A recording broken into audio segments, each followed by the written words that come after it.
ស្រីតូច្រមុំសំស្រួចក្នុងផ្ទះរៀបស្រួចឲ្យខ្ញុំគឺព្រោះចិនដាមើលមិនឆែតនេត្រាអូនរំសង្ហារំចាស់មាននរណារំដូចអូសូមរំជាមួយផង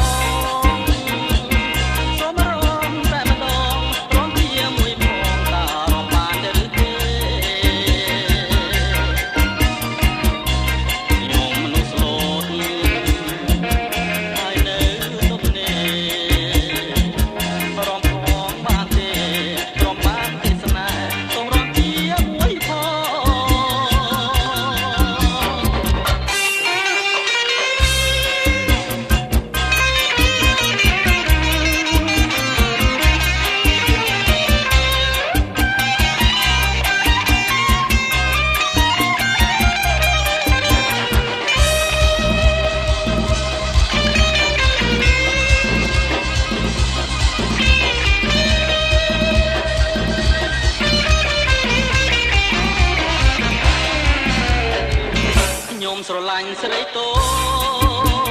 ចច្រមុំសំស្រួចក្នុងផ្ទះរៀបស្រួចឲ្យខ្ញុំគឺព្រោះចិនដា